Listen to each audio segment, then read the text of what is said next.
Sinbad जहाजी की 5वीं यात्रा। अलिफ लैला। सिंदबाद ने कहा कि मेरी विचित्र दशा थी। चाहे जितनी मुसीबत पड़े मैं कुछ दिनों के आनंद के बाद उसे भूल जाता था और नई यात्रा के लिए मेरे तलवे खुजाने लगते थे। इस बार भी यही हुआ। इस बार मैंने अपनी इच्छानुसार यात्रा करनी चाहिए। चूंकि कोई कप्तान मेरी निर्धारित यात्रा पर जाने को राजी नहीं हुआ, इसलिए मैंने खुद ही एक जहाज बनवाया। जहाज भरने के लिए सिर्फ मेरा माल काफ़ी ना था, इसीलिए मैंने अन्य व्यापारियों को भी उस पर चढ़ा लिया और हम अपनी यात्रा के लिए गहरे समुद्र में आ गए। कुछ दिनों में हमारा जहाज एक निर्जन टापू पर लगा। वहाँ रुख पक्षी का एक अंडा रखा था, जैसा कि एक पहले की यात्रा में मैंने देखा था। मैंने अन्य व्यापारियों को उसके बारे में बताया। वे उसे देखने उसके पास गए।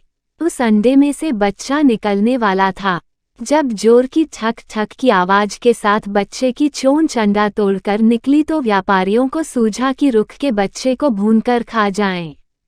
वे कुल्हाड़ियों से अंडा तोड़ने लगे। मेरे लाख मना करने पर भी वे न माने और बच्चा निकालकर उसे काट भून कर खा गए। कुछ ही देर में 4 बड़े बड़े बादल जैसे आते दिखाई दिए। मैंने पुकार कर कहा कि जल्दी से जहाज पर चलो, रुख पक्षी आ रहे हैं। हम जहाज पर पहुंचे ही थे कि बच्चे के माता पिता वहां आ गए और अंडे को टूटा और बच्चे को मरा देखकर क्रोध में भयंकर चीत्कार करने लगे। कुछ देर में वे उड़कर चले गए। हमने तेजी से जहाज एक ओर भगाया कि रुख पक्षियों के क्रोध से बचे, किंतु कोई लाभ नहीं हुआ। कुछ ही देर में रुख पक्षियों का एक पूरा झुंड हमारे सिर पर आ पहुंचा। उनके पंजों में विशालकाय चट्टानें दबी थीं। उन्होंने हम पर चट्टान गिराना शुरू किया। एक चट्टान जहाज से थोड़ी दूर पर गिरी और उससे पानी इतना उथल पुथल हुआ कि जहाज डगमगाने लगा। दूसरी चट्टान जहाज के ठीक ऊपर गिरी और जहाज के टुकड़े टुकड़े हो गए। सारे व्यापारी और व्यापार का माल जलमग्न हो गया। मुझे ही प्राण रक्षा का अवसर मिला और मैं एक तख्ते का सहारा लेकर किसी तरह एक टापू पर पहुंचा। तट पर कुछ देर तक सुस्ताने के बाद मैं उस द्वीप पर घूम फिर कर देखने लगा कि क्या किया जा सकता है। मैंने देखा कि वहां सुंदर फलों के कई बाग हैं। कई पेड़ों के फल कच्चे थे, किंतु बहुत से फल पके और मीठे थे। कई जगह मैंने मीठे पानी के स्रोत देखे। मैंने पेट भरकर पके फल खाए और एक स्रोत से पानी पिया। रात हो गई थी, इसलिए मैं एक जगह पर सोने के इरादे से लेट गया, किंतु मुझे नींद न आई। निर्जन स्थान का भय भी था और अपने दुर्भाग्य पर दुख भी था। मैं रोता था और स्वयं को धिक्कारता था कि इतनी धन दौलत होने पर भी, जिससे आयुपर्यंत सुख और ऐश्वर्य के साथ रह सकता था, यह फिर यात्रा करने की मूर्खता क्यों की। कभी यह भी सोचने लगता था कि इस द्वीप से किस तरह निकलकर बाहर जाया जा सकता है। इतने में सवेरा हो गया।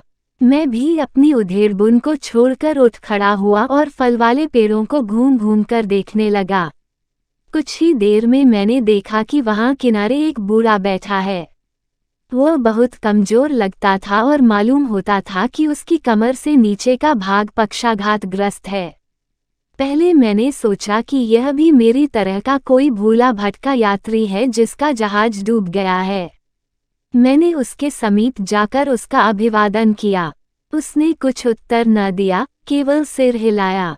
मैंने उससे पूछा कि तुम क्या कर रहे हो। उसने मुझे संकेत में बताया कि चाहता है कि मैं उसे अपने कंधों पर बिठाकर नहर पार करा दूं। मैंने सोचा कि शायद उस पार यह मेरे कंधों पर चढ़कर पेड़ों से फल तोड़ना और खाना चाहता है। मैंने उसे अपनी गर्दन पर चढ़ा लिया। अब मुझे वह बात याद आती है तो हंसता हूँ। नहर के पार जाकर मैंने उतारना चाहा तो वह बूढ़ा, जो बिल्कुल मरियल लगता था, एकदम से शक्तिवान हो गया। उसने मेरी गर्दन के चारों ओर इतने जोर से पांव करे कि मेरा दम घुटने लगा। मेरी आंखें बाहर को निकलने को हुई और मैं अचेत होकर गिर पड़ा। फिर उसने पांव ढीले किए जिससे मैं सांस लेने लगा और कुछ देर में होश आ गया। अब बूढ़े ने मुझे उठने का इशारा किया और मेरे न उठने पर उसने एक पाँव मेरे पेट में गड़ाया और दूसरा मुंह पर मारा। इससे मैं विवश हो गया कि उसके कहने के अनुसार काम करूं। मैं उसे लिए घूमने लगा। वह पेड़ों के नीचे मुझे ले जाता और फल तोड़ता, खुद खाता और कुछ मुझे भी खाने को दे देता। रात होने पर मैं लेटने की तैयारी करने लगा। बूढ़ा अब भी मेरी गर्दन से न उतरा। वैसे ही अपनी गर्दन के चारों ओर उसके पांवों का घेरा लिए हुए लेट गया और सो गया। वह भी इसी दशा में सो गया। सुबह उसने ठोकर मारकर मुझे जगाया और उसी तरह मुझ पर सवार होकर वह द्वीप में घूमता फिरा। मैं क्रोध और दुख से अधमरा हो गया, किंतु कुछ कर ही नहीं सकता था क्योंकि वह मुझे एक क्षण के लिए भी नहीं छोड़ता था और रुकने पर एड़ियों को ठोकरें मारता था, जिससे मुझे अतीव कष्ट होता था। एक दिन मैंने वहां पर कद्दू के सूखे खोल पड़े देखे। मैंने उन्हें साफ किया और उनमें पके अंगूरों का रस निचोड़कर भर दिया। कुछ दिनों बाद फिर घूमता हुआ वहां गया तो देखा कि रस से खमीर उठ गया है और वह मदिरा बन गया है। मैं बहुत कमजोर हो गया था, इसीलिए स्वयं को शक्ति देने का यह उपाय किया था। मैंने थोड़ी सी शराब पी और मुझमें शक्ति आ गई।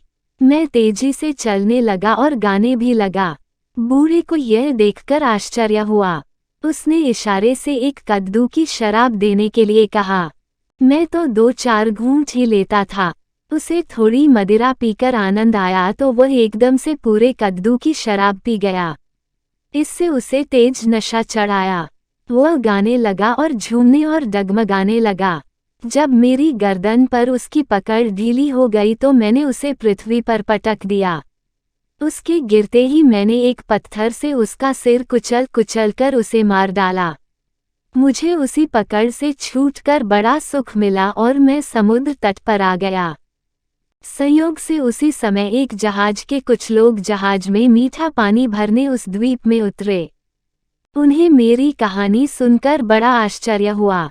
उन्होंने कहा, क्या तुम सचमुच इस बूढ़े के हाथ पड़े थे? उसने तो न जाने कितनों को इसी तरह दौड़ाकर और गला घोंटकर मार डाला है। उसके हाथ से कोई नहीं बचा। तुम वास्तव में बहुत भाग्यशाली हो। इस द्वीप के अंदर कोई नहीं जाता, सभी इससे भय खाते हैं। फिर वे मुझे अपने जहाज पर ले आए। कप्तान ने भी मेरा हाल सुनकर मुझ पर दया की और बगैर किराए के पूरी सुविधा के साथ मुझे ले चला।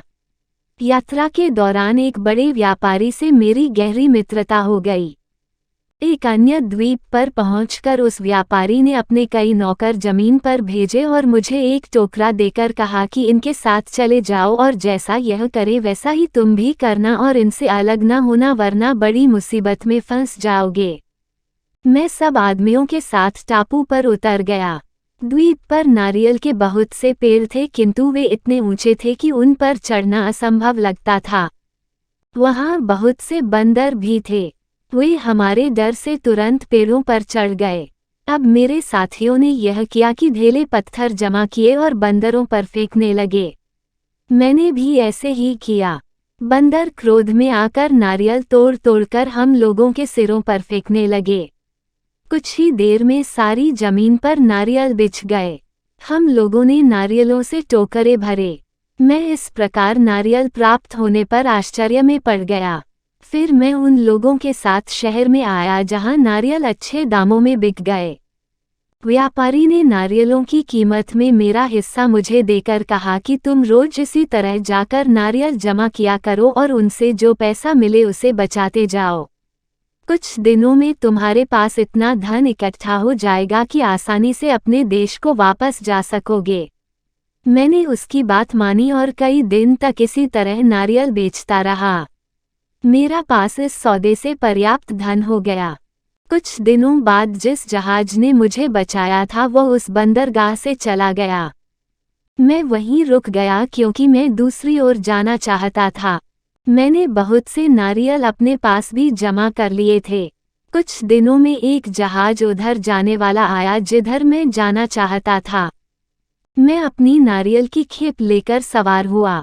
वहां से जहाज उस द्वीप में आया जहां काली मिर्च पैदा होती है। वहां से हम लोग उस टापू में गए जहां चंदन और आबनूस के पेड़ बहुतायत से हैं। वहां के निवासी न तो मदिरापान करते हैं न अन्य किसी प्रकार के कुकर्म करते हैं। उन दोनों द्वीपों में मैंने नारियल बेचकर काली मिर्च और चंदन खरीदा। इसके अतिरिक्त कई अन्य व्यापारियों के सलाह से मैं समुद्र से मोती निकलवाने की योजना में उनका भागीदार बन गया। हम लोगों ने बहुत से गोताखोरों को मजदूरी पर लगाया। भगवान की कुछ ऐसी कृपा हुई कि मेरे गोताखोरों ने अन्य गोताखोरों की अपेक्षा कहीं अधिक मोती निकाले और मेरे मोती अन्य मोतियों से बड़े और सुडौल भी थे। इसके बाद मैं एक जहाज पर बसरा बंदरगाह आ गया।